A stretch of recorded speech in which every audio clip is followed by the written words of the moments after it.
Hey, what's going on? Tonight I am holding the Yellow Rose Smash IPA by Lone Pint Brewery. This is a Texas brewery. This is an IPA brewed and bottled in Magnolia, Texas. So I grew up in Texas. I'll be totally honest, I'm not sure where Magnolia is. I'm in Austin Central. I should look it up on a map, but I know there are a lot of just cool towns in Texas, and it'd be cool to go out and visit there sometime and see what I'm missing out on. So, anyway, I picked this beer tonight from my fridge. I was craving it. I've had this beer before. Probably this is the 10th or 11th one of these I've had in my life, I guess. Which is weird, because the thing about this beer is it's never, grabbed my attention. Yet here I am, kind of craving it when I have, 40 craft beers in my fridge of every possible description. Plenty of other IPAs I could pick. What is it that drew me to this one that I was sure this is the one I wanted tonight? It is the same thing I just said. It's never grabbed my attention. It's not even trying to, I don't think. So many IPAs, the hazies, the just over-the-top double, triple IPAs, that's all they're trying to do is grab my attention, and that's fine. I like that. The boldness of it, the intensity of it. This is a totally different story. So let me kind of, the packaging, real pretty picture, portrait of a famous Texas heroine. She's got a great song named after her. You can look it up yourself, The Yellow Rose of Texas, decide what you think about that story. Don't see much of a connection with the IPA itself, but, whatever. And what's interesting, though, is this is made with one hop and one malt. So I feel like that's kind of uncommon today. You see these multiple combinations, hopping combinations, malt combinations. And so, I don't know, that clean, simple taste is what I'm craving tonight, with right up front before my dinner, with my cooking, after, with my dinner. And this is going to deliver it. I already know that. So they use, I know this, Mosaic hops. That's the Mosaic. They use only Mosaic hops, and then they use Pilsner malt. I feel like I know a little. I don't know that much about any of this stuff. I'm still learning all the time, but I feel like I know a little bit more about hops than I do about malts, since I've always kind of preferred hoppier beers in general.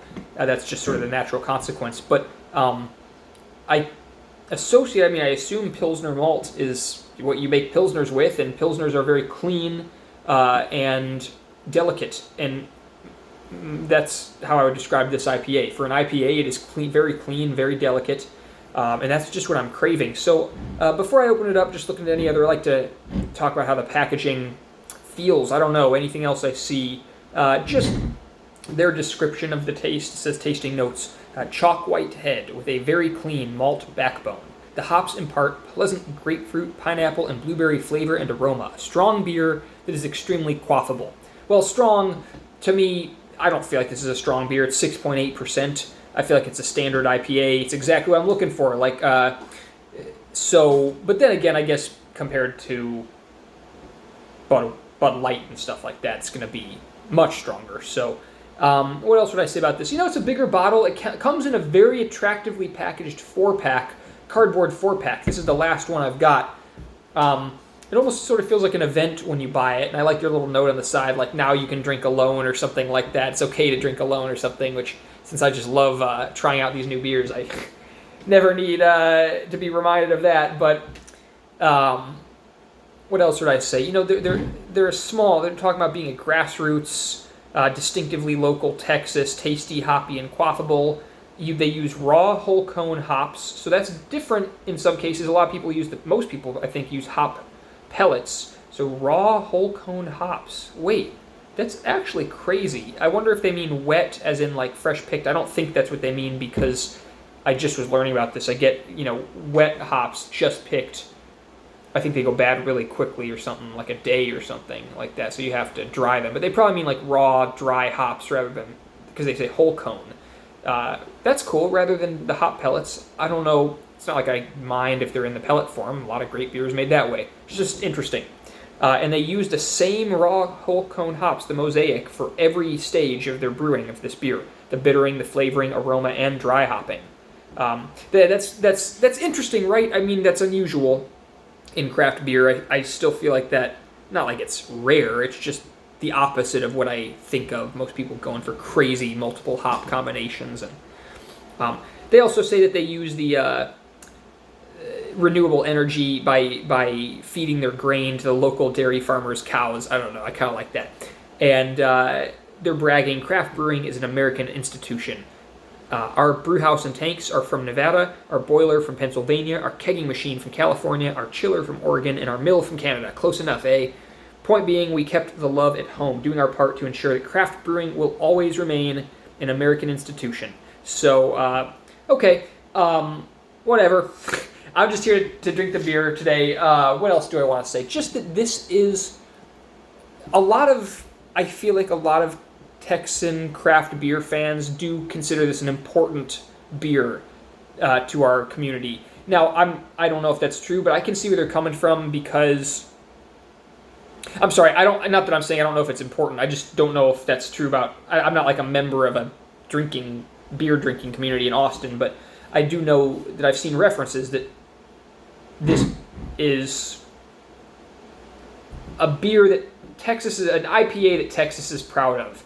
And that's why it's funny to me that it doesn't have a super bold in your face flavor, because that's really what, I mean, let's be real, that's what everyone associates with Texas, even Texans included, like me. So that makes this even more interesting. Let's go ahead and get it open. It's got this interesting little, the different bottles all have different cap designs on them, which I also think is kind of cool when you get your 4-pack. Nice little hiss. And I'll just pour it so you can kind of see.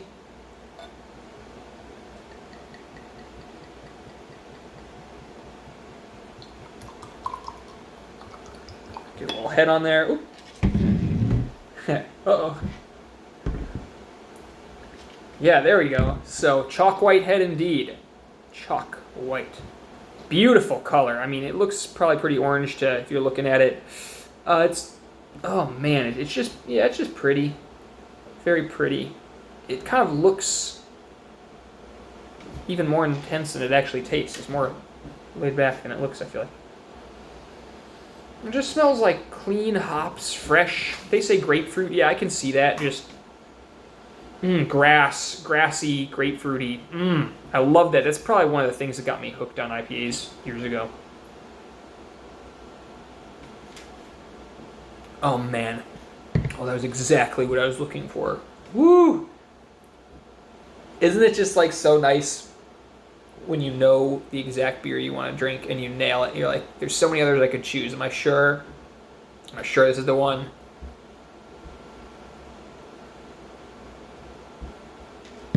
Oh my god, it's just so good right now. It's great. I'm gonna start wrapping this up. I don't want to just ramble forever, but it's just so refreshing. It's bitter. It's hoppy.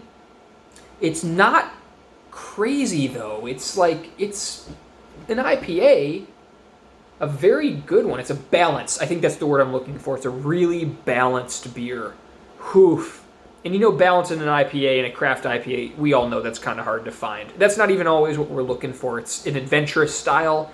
It gives a lot of room for bold, crazy experimentation.